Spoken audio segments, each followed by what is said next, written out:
The Square Ball Podcast. Welcome to the show, brought to you by Levi Solicitors. 10% discount on your legal fees at levisolicitors.co.uk/the square ball. I'm Dan Moylan. I've got with me Michael Normanton and Rob Conlon. We're here to talk about the World Cup. There's no Leeds United preview, so let's preview the World Cup in Qatar. How are you feeling about it? Are you kind of the same as everybody else, a little bit nonplussed by the whole thing? Stupid, isn't it? It's cold and pissing it down and there's a World Cup about to start. Really not right at all. I've never known a feeling like this around a World Cup where it feels like no one's bothered. But maybe that's just me. Because it's been shoehorned into the calendar, hasn't it? As you say. So I feel like every other World Cup, I've always known someone who's going, at least one person who's been going and like really looking forward to it. There's loads of England fans there. You've seen videos of them. I have, yeah. I don't think they've travelled far. A lot of those. I haven't seen many women either. The more of the local England fans that have been paid to be England fans, been given a shirt, put this on and try to sing Three Lions if you can. Well, I'm just looking at the sort of weather. You're in the low 30s for weather at the minute in Doha as we record this. So it's 5 p.m. on Thursday in Doha. It's going to be lovely in one of those tents. 32 degrees. But yeah, sort of generally the weather is kind of in that ballpark. Sunday's looking cloudy, 29. Not too bad, is it? It is like a summer World Cup in effect. It's not the weather that I object to. The weather here I object to because World Cup should be like... Yeah, it's going out with your mates, having a beer. Getting into summer, beer gardens. Watching it outside. Yeah, that sort of stuff. You could watch it outside. I mean, I suppose you could, yeah. That's what I object to. The weather there is fine. It's a stupid place to have it still. So you're just being selfish, aren't you? It's just because you want to enjoy it more from your point of view. Well, I think everyone could enjoy it more. Think about the footballing hotbed that is Qatar that's been waiting for this for 12 years now. A huge population of theirs and all the football culture. Do you detect a hint of sarcasm in my voice, etc.? It's weird, isn't it? What about you, Rob? Just completely nonplussed. I mean, it's weird because my general enthusiasm for the England national team is probably at its lowest anyway, which is strange. Is that Southgate, though?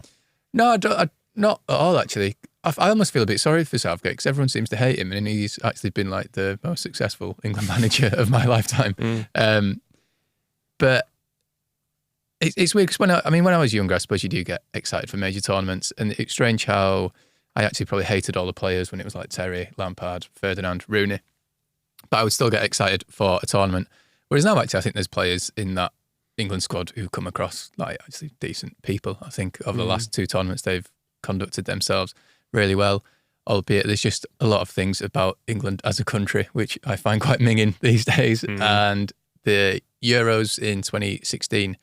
Me and some mates went out to France to follow England in the group stage and just saw a lot of minging behaviour like from the fans, and there was the whole stuff around taking the knee for the previous tournament. I just think, it's a bit crap, isn't it? Like, it doesn't really make me feel like I want to get behind the boys and paint my face with the England flag and all that stuff. It's difficult to relate to some of it, isn't it, I think? Yeah, I don't know. I went to the World Cup in 2006 and I have to say I went to one England game and it was probably the worst atmosphere of the whole tournament. Worst in what way? Just a bit of an horrible vibe around it. Literally, the only trouble I saw was two England in the whole trip was two England fans fighting on a train. I just thought, don't do this, lads. It was only the Trinidad game as well. It was like a completely nothing game. There was no kind of rivalry or nastiness around it. And it's funny because you're right. Just thinking about this as an idea, I don't consider, like, I know obviously we're all Leeds fans first and foremost, and there are going to be Leeds fans who are also like pretty hardcore England fans and will travel and stuff. But for me, if there's a Venn diagram, it feels like they're quite far apart, the two circles. I don't ever think of the England supporters as they've been the same as Leeds supporters. It feels like two different separate bodies, and maybe that's why I can't relate to it. I mean, in France, we just quickly realised that to have a nice time, we should just go where England fans aren't. And we did have an amazing trip. It was brilliant. But we did spend a lot of our time in France kind of apologising for the behaviour of other people in England shirts. It's weird because like Leeds away obviously has quite an edge to it. Yeah. But I sort of enjoy that in a way that I didn't find I did with England. It's because is that it though? It's because even though there are similarities in some of the behaviours, which you've got to say is true. Yeah, absolutely. Yeah, but they're not your people in the same way that Leeds fans are your people. Yeah, and I think tagging it onto some of the sort of more nationalistic stuff is a bit. It's not really my thing. Yeah. So yeah, but I agree. The squad as a whole is actually reasonably likable. I mean, Calvin Phillips is still in there, so Yeah. But that's even then, nice. that's been tainted, hasn't it? Now because he's gone. And he's not fit either. I mean, part of the reason I think I'm lacking enthusiasm as well for this is that I just looked through the squad and it's just full of horribly out of form people who are probably going to play. Like we're going to probably have to witness Maguire at centre back, and Alexander Arnold might end up playing at full back, despite the fact he's been terrible all season, and a half fit Calvin Phillips stuck in midfield. And I don't know. I feel like it's not going to go well for us. This I feel like it's got we'll probably limp past Iran 1-0 with an 80th minute Harry Kane penalty or something, and it feels like the momentum. I know it was only Nations League, but it feels like that momentum has been lost as well. Yeah, from Euros and World Cup previous. There's just so much of it though, isn't there, as well? I suppose like the proximity to the Euros with that being held a year later, and then this, it's only 18 months or whatever. It feels really close, and then you've had the Nations League thrown in the middle of that, which really killed the vibe. It feels like, it's always a bit miserable. Yeah, and not to mention, obviously, the regular football calendar has been squeezed, hasn't it, post-COVID? So it's felt almost like relentless, and it's hard to care. It is really hard to care as much about them as like you do about Leeds. But you see, it's funny, you flip that on its head when you look at like USA fans. It seems to me like, anecdotally anyway, that there's a lot more of a relationship between like American fans and the national team than maybe we get the same vibes in England. Like there's a lot of love for like Tyler Adams and Brendan Aronson. I think it's part of the reason why American fans have kind of gravitated towards us because of the American presence. Jesse Marsh as well. I think also they didn't qualify for the last World Cup, was it? Or they've not qualified recently anyway. So I guess there's... And without a strong domestic league as well to support it. Obviously one does exist, but it's not of the same weight as you get in Europe, is it? Yeah, it does feel like something I've noticed now we have American players is that so much, is geared towards just how our players doing elsewhere. Whereas I don't think there are probably many.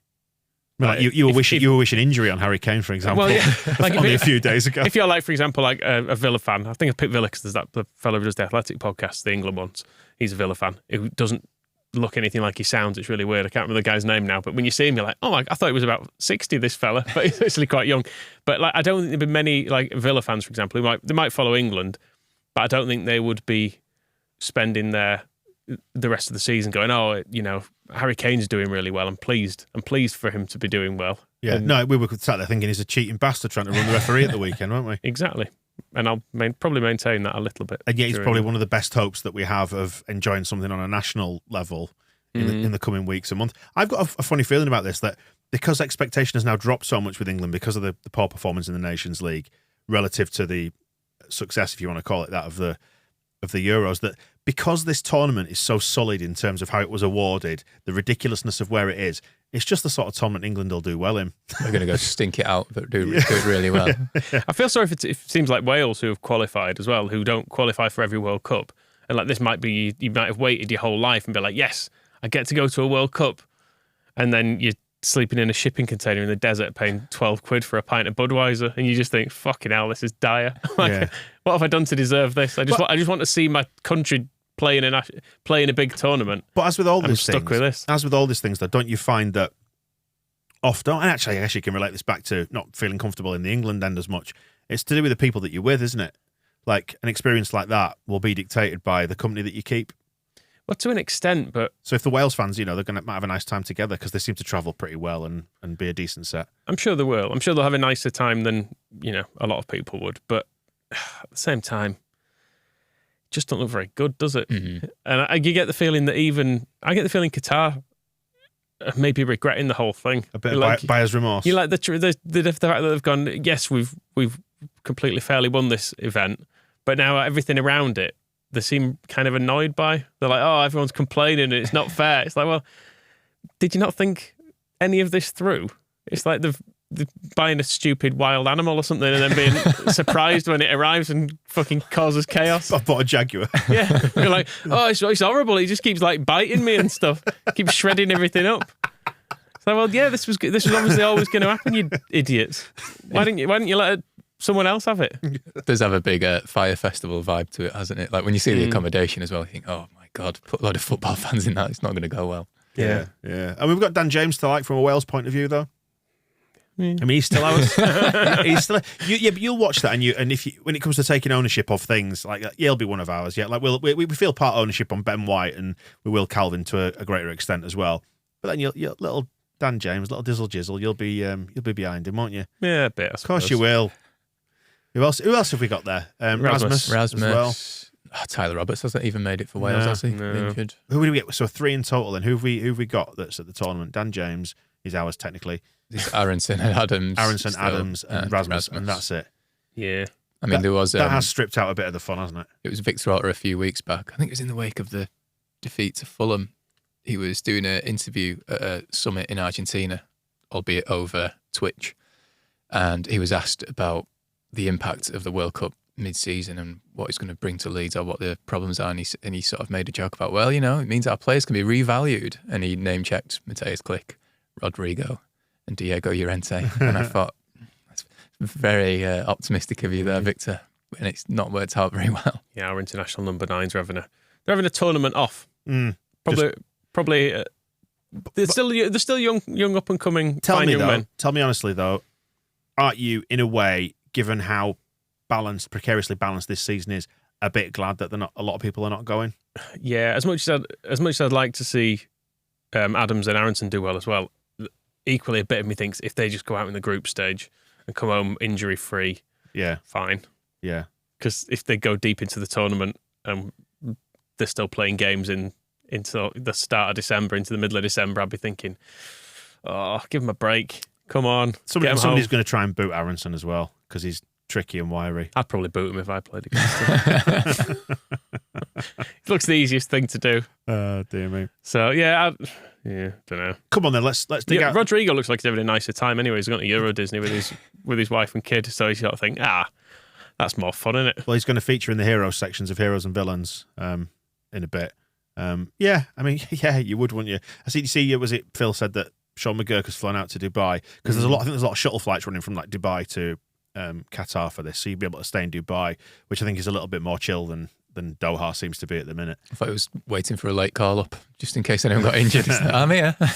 But yeah, there's got to be something positive about this. Like a break from Leeds, even chance for the players to have a nice. The thing is, I still watch it. It's annoying because there's the point of like, should you even talk about it? Because is it not helping doing what they want it to do? Are we enabling them? Do you mean? Yeah, but then it reminds me a bit of like the Bates years at Leeds, where you're like, well, I like World Cups and I like watching games of football. So do I have to not do that now because some dickheads are running it? It's a bit like if you're buying a ticket for under Bates, you're encouraging them. It's like, yeah, but I like going to Leeds games. Why should I stop doing something I enjoy? Just because there's temporarily some bad people involved in it. This is the same sort of logic being employed about Newcastle, though, isn't it?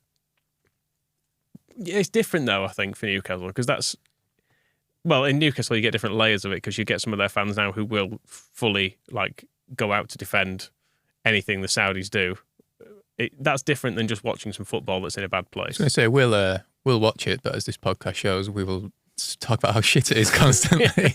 I mean, what I kind of hope is that England do well just so I've got some pleasure to be had from it. Because let's face it, if England start getting through this tournament and progressing to the later rounds, all this stuff is going to go out the window. It'll be interesting to see how it looks though on telly. Because that's what I was going to say. I want England to do quite well to give me some enjoyment from it, but I want it to look shit as a spectacle. Yeah. To kind of, you should never have had it there. Told you so. And I hope Qatar do very badly. That's the other thing. It's the opening game, obviously this weekend, isn't it? I'd love it if they got absolutely spanked 5-0, and it was just a complete non-event for them as a footballing nation. They were like, yep, turned up 3 games. Goal difference of -12, lovely stuff. I'd be quite pleased with that. Because they shouldn't be there. They shouldn't be there. Fucking stupid. Full thing. And we're off to North America for the next one, aren't we? I think we should go to that one. I mean, that'd be fun, wouldn't it? That's fine. Yeah. Have it there. There's only a degree of of intolerance in America. Let's see how Trump fares in his re-election campaign. But you can see. The thing is, you can see why it would be in America because it's a massive sporting nation and it's got such potential and taking football around the globe, and it's already got stadiums and it's got good cities and there's just so much going for it.